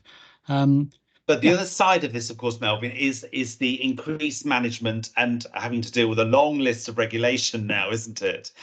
Is it worth it? Is it worth the hassle? Absolutely, yes, yes. I mean, there is a lot of legislation, and but a lot of it is we hear, oh, this it's a small HMO, it's a large HMO. They're HMOs. You have to jump through a lot of hoops for your licensing, for example. So we've already heard that. But licensing is pretty much if you jump through the hoops and you provide good quality accommodation and you're managing it properly, then there's no reason why you won't get your license. A little bit different on the planning Article 4. I was surprised to hear that we've got people getting their licenses before they go for planning permission. I would always say to people, the first thing you do is look if there's Article 4 direction, check that you've got planning permission on the property you're planning to buy, and then you can go for the license, because the license is more or less a given if you jump through the hoops, whereas the planning can often be subjective, and And certainly the how you want to advice be. I would say, Melvin, and interested to see if you agree, would be, I always used to buy what we call Rex at auction.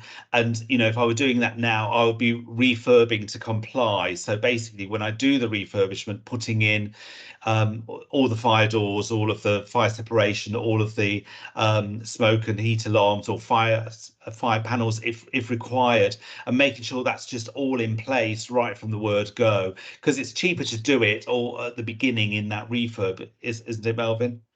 Absolutely. I mean, that's where I've come from. All my properties were refurb to rent once I started into HMOs. Yes. Yeah, and there are more definitely. and more lenders now that will have HMO specialist products. What's your feeling about the sort of lending landscape, Melvin? Has it got better or worse, do you think? Well, we had a conversation. I was running an advanced HMO course this afternoon, and we had a conversation with a few of the delegates there, and there was two or three of us actually that were saying we've taken a view that we go to one lender. So I work with Lloyds Bank. I pay a little bit more money, in terms of a slightly higher interest rate, but they look at my portfolio as one portfolio. So it's much easier for me to raise money to buy another property, just by looking at that portfolio as a whole, as opposed to say having 5 HMOs with 5 different lenders and having to draw a little bit out of each with all the associated fees. But yes, you do pay a bit of a premium to do that. It's horses for courses, really. Portfolio lending, portfolio borrowing, and Yep. the advantage of that is you establish a very strong relationship and it can be quite flexible. Absolutely. But Yeah. there is the sort of putting all your eggs in one basket side of that, isn't there? Whereas if you've There got is. a number of different lenders, you can have different arrangements with different lenders. Yeah, and sometimes there's a covenant so that if property prices fell and your lending went above a certain loan to value, you could have to repay some of that funding, couldn't you, Melvin? Yeah, they do ask for that, but there's always that risk, and you just have that 5 or 10 times or however many properties you've got. It's still going to be a problem, and we're all experiencing issues at the moment. Interest rates have rocketed up, and you mentioned earlier, and I'm in the same position. I mean, I've still got a mortgage with Northern Rock, for crying out loud. Well, they're not Northern Rock anymore, but yes, who were Northern Rock, and that's on standard variable rate. It's killing me. But oh my God. And I Yes, I'm can't sorry sell the to hear that, property Melvin. because of the the Fire Safety Act. We've got issues there, cladding and Right. things. So there's always those sort of problems. But personally, I would rather be, I'd rather have that comfort of knowing I'm with one lender and I've got access to funds when I need them. And just to summarize to people, I guess, if you're getting an HMO specialist product, then go somewhere like the Mortgage Works or to some of the specialist lenders. The Mortgage Works probably the Indeed. cheaper ones. You'll also find that if you've got shared house HMOs with 3 or 4 sharers in, that some lenders like Coventry, and some other building societies will be okay with that. So that might be a cheaper way to do it. I wanted to ask you about shared house versus bedsit style HMOs, Melvin. I've always let my HMOs on as a shared house. So, you know, often it's 3 or 4 sharers on one contract. It probably means I'm not getting quite as much rent as I would if I was letting it by the room. But I do much prefer that because I feel it's less management and that they're kind of effectively living as a family. What's your view on, you know, whether to do it as kind of letting it by the room or to do it as a shared house on one contract? Well, I think you hit the nail on the head. If you let it room by room, then you've got a lot more work. And I mean, some of the issues that are being faced. I mean, I work with the Bournemouth landlords, as you know, down in Dorset, and some of the issues that some of them are facing at the moment is with antisocial behaviour. Now, if you're letting on a room by room, we've got one lady and she has a property. She's got a particularly nasty tenant in, and she's lost most of her other tenants. Oh my So goodness, she's got a half-empty property and a tenant she can't get out who's not paying his rent. It's an absolute nightmare. Wow. You know, I tend to focus on student lets, so they're my favourite. And you know, you know you've got them. So next year's intake, so this coming September, that was all taken care of in November. So I've got complete, you know, You've got a kind of cycle that confidence. you get into. Yes, yeah. Yeah. And I know we've got this issue coming up with the Renters Reform Bill, and we're trying to get some sort of exemption, I suppose, for student landlords. But it's still a much better way of working to know that you're covered for a full year, you've got a year, and then you're going to start all over again. Yeah. I like that, and it's on joint and several. So, that's interesting. Yes, yeah. And Yes. I mean, I have sharers, as I say, and sometimes I've had issues where perhaps there's 4 sharers, 2 of them have had an affair, they've fallen out, and then they both want to move out at the same time. And then it's like, do you move 2 new ones in, but they don't know the other 2 and they might not get on. So I have quite a clear policy where only one person can be exchanged and the other 3 have to find someone that they like and know they can live with. And if 2 move out, then I just end the tenancy and start again and find another group. So I find it's quite important to have your own sort of policies around these sorts of things, Melvin. I don't know if you probably do with your students as well, do you? Indeed, with students, you rarely have a problem. I only had one situation where a student left 3/4 of the way through, and that was it. And we sort of didn't lose contact, but he just refused to respond to rent requests and various other things. And we ended up the week before going to court, settling out of court, and we got most of the money back. But yes, you do have to take fairly hard line sometimes with sharers because they'll just mess around. Yes, yeah. I mean, sometimes what you need to be quite firm and clear, I think, have clear policies. Indeed, yeah. Yes, yeah. And the other thing is, if I have a group and one of them stops paying rent, I do tell them right at the beginning that I may have to inform the rest of the group, because ultimately they're jointly and severally liable. And if one of them stops paying, the others could end up having to pay for them. So just being clear on things like that as well, I think. Absolutely. I hear sometimes, I don't know if you hear this talking to HMO landlords, that types of tenants are evolving, and we do see more and more sort of, I call them kind of boutique HMOs, where they all have ensuite bathrooms and they've got an Airbnb feel to them. Do you find that some landlords are kind of operating in that sort of way now in HMOs, Melvin? Yes, there's a tendency to move towards that. They're trying to attract the best tenants, and they see the best tenants as being young professionals with lots of money to spend. I do. We have these conversations quite a bit, that they are not necessarily the best tenants to have because they are very, very demanding, and they expect first class accommodation, but they don't necessarily treat it in the same manner. So you can end up spending a lot of money on a refurb, and a lot of these refurbs, bear in mind, are what we call vanity refurbs. So people make them all lovely because they sort of start to embrace the whole interior designer, the internal interior designer in them, and they go a bit overboard, and then they've got to you know, get the right people and the right rents to cover their costs. What about Not necessarily redecorating right. HMOs, Melvin? Because I find that, you know, say I've got a group of 4 sharers, they're going to leave in June. I want to start showing the property in May, but it just looks a bit tatty and tired now, and perhaps they're a bit cluttered. Is it better to wait till they've moved out, redecorate, and then start marketing it? But then, you know, I'm going to get a month's void. It can be quite tricky to decide on stuff like that, can't it? What's your view on that? Well, absolutely. I mean, generally, I would do on the ones where I've got room by room, and that there's only a few room by room. I tend to just go in and do room by room, and then we'll do the major works during the summer.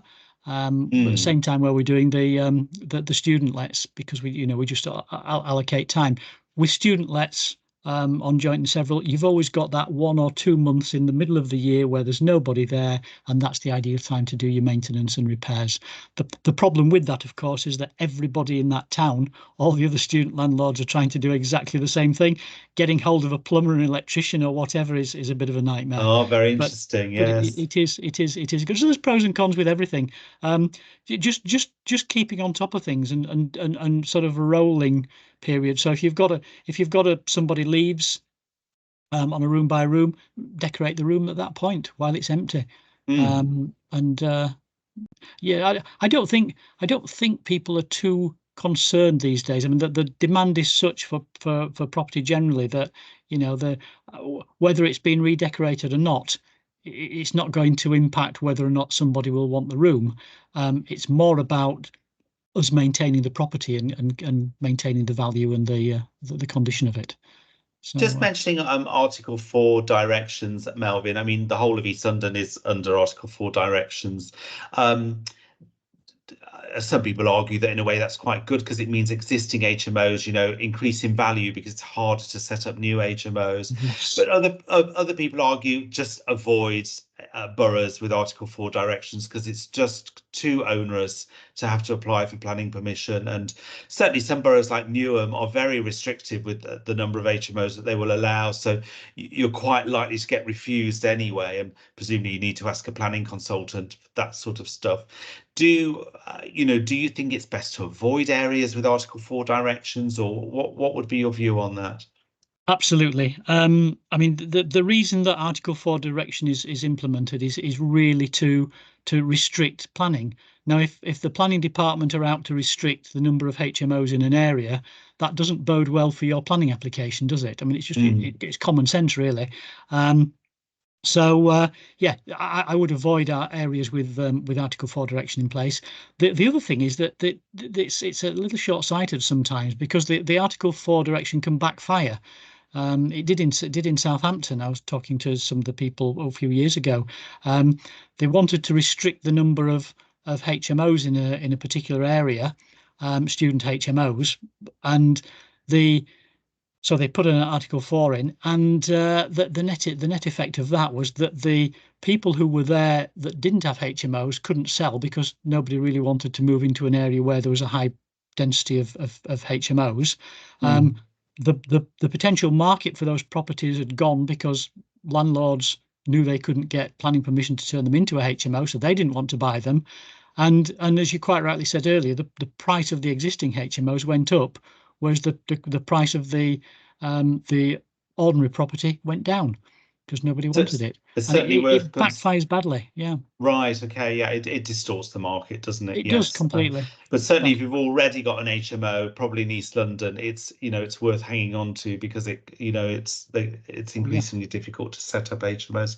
Just final questions about using an agent. I mean, I guess you and I think both self-manage. I think you do, Melvin. Anyway, tell me if you don't. And obviously, we use the resources of the NRLA and so on to help us do that. Would you? Is it a good idea to get an agent to manage HMOs for you, or do you think it's better to manage them yourself? Of course, some people may have HMOs a long way away from where they live, so they may have no choice. Well, that in actual fact, you said, Richard, we probably manage them ourselves. Yes, I manage most of the properties myself. However, The first HMO I ever did was in Swansea, in Wales. Like a few more up there after that, but the first one was because my daughter went to university there, and that's the reason why a lot of landlords get into it. That they buy the first HMO because their child goes to a university, and I still have that property. It's super property, really good, one of the best I got, and I have to have it managed through an agent because I live more than 70 miles away. That's one of the license conditions. So to provide adequate management of that property, I have to live within 2 hours or 70 miles, as the license states. And I can't do that, so I have to use an agent all the way through. And I think I've been through just about all the agents in Swansea now. And the one I've got is yeah, he's good, he's okay. But they all start off okay, and then they sort of tail off, really. I don't know. No, I mean, there are good agents out there, aren't there? But I'm reminded that I think 30% of complaints to the NRLA advice line are about letting agents. So, and Yes. let's hope that, as I mentioned, ROPA seems to have been revived. So let's hope that that's the regulation of property agents, that might help improve standards. I think certainly in Swansea, the problem is there are fewer agents who are prepared to take on HMOs, which is quite odd. So you are restricted in the number of agents who will take a property on. And a number of, I mean, I had a really good agent and they just moved out the market. Just sold up, and the next thing I knew, or the first thing I knew, was I'd been moved to another agent who was the complete extreme, opposite extreme. So I mean, we're coming to the end of the Yes. webinar, Melvin. I just wanted to ask you, I mean, is running HMOs enjoyable, or is it a kind of management headache? Do you think, in summary? Yes. Is the answer to that? It's enjoyable, or a management both. Headache? It's both. I mean, right? It's both. I mean, some people sometimes, they'll say to you, so how many properties have you got? And I say, on a good day, nowhere near enough. On a bad day, way too many. And that's how it is. I think HMOs can be an absolute dream when everything's going right, and they can be a total nightmare when it goes wrong. So, but I wouldn't say that in any way to discourage people. I would say if you fancy a go at HMOs, they are nowhere near as difficult as people say. I think people get put off by student tenants. I've had very few in since 2006. I've been doing properties. I've had half a dozen instances where I've had real problems with it. No, not even that. About three instances where I've had real problems with students. They are, I can guarantee every year they will break a dining room chair. So I just factor in the fact I'll have to replace a couple of dining room chairs. They have parties, it's a fact. But, generally they're reasonable people. If you interact with them, even though I've got agents, I go up there and introduce myself at the start of the tenancy. I take them some beer and wine at Christmas and see how things are going. And then I see them again before the end. So I do visit myself. I do, make sure I establish a relationship with them, and touch wood, I don't really have too many problems with students. Yes, and what you mentioned there is the importance of inspections and routine inspections, which is very important, isn't it? Yeah, and relationships as well. Working with them, having that relationship. They know they can pick the phone up. They've got my number. They don't. They go to the agent, but they've got my number if they need it. I always say one of the most valuable assets in our business is our relationship with our tenant. Yeah. And if you have a good relationship with the tenant, it just makes everything run so much more smoothly, doesn't it? Oh yes, and absolutely. It means you're less likely to get arrears, you're less likely to have problems and evictions and so on. And they're a little more tolerant when things do go wrong as well, because things go wrong. You will get a fridge will break down, and it will always break down on a Friday evening. On Christmas Eve, I find. On Christmas Eve, yeah, absolutely. In the week before Christmas, I had sewage coming out of a breather pipe in the wall of one of my properties, and I thought, oh no, this is raw sewage, and it was a pipe that had blocked up. It wasn't even my problem. It was Welsh Water's problem, but it was manifesting on my property, and it was major problem right in between Christmas and New Year. Yes. Yeah, it happens that way, and you just think at the time, oh no, and then sort of 24 hours later you've sorted it, and it's like, that wasn't too bad. And that's about having a good team, isn't it, of people as well, yes, to do things, and researching them when you don't necessarily need them, but having them there in the background, when you do need them. Yes, yeah. And in Well, fairness, at that point, the agent was great. oh, you know. great. Well, that's Yeah, good to so hear. Yeah, and it's they good, often it's do good. have really good contacts, don't they, for Oh, contractors? they do. Yes, Yes. tradespeople. Yeah, Yes, yeah. they do. Well, Melvin, thanks so much. We haven't got any questions My pleasure. in the Q&A, but I'm hoping that everyone found that useful. And we're coming to the end of our session. So Stephen's putting his hand up, but I'm afraid we're not doing hands up, Stephen, and Mohammed has as well. But we're not. We're just doing questions through the chat, the Q&A. I'm afraid. So, and Richard, I'm just yes. Richard, can I just say I'm down as a rep on the website. So if anybody does have any questions, they want to contact me, feel free to do so through the website. Lovely, thanks very much, Okay. Melvin. And Melvin also runs courses for the NRLA on HMOs, so do go to the website and have a look at those if you're interested. Indeed. Yeah, thank you, Melvin. Right, well, thanks so much to everyone, to all of our speakers this evening. Thanks so much for joining us. We had about 160 people at one point, I think, on the webinar. We'll be running another webinar soon, probably in about 6 months' time, 4 to 6 months' time. So do keep an eye out for the next date. Do give us some feedback on what you thought of tonight's webinar and what you'd like us to have on future webinars. Thanks very much. A special thank you to Misha Kular for all of the hard work she puts into organising the event. Thanks so much, Misha. And all that remains for me to say is you know where to go if you want to see a recording. Go to the Landlord Forum section of the Redbridge website and you can watch the webinar again. It should be there in the next few days.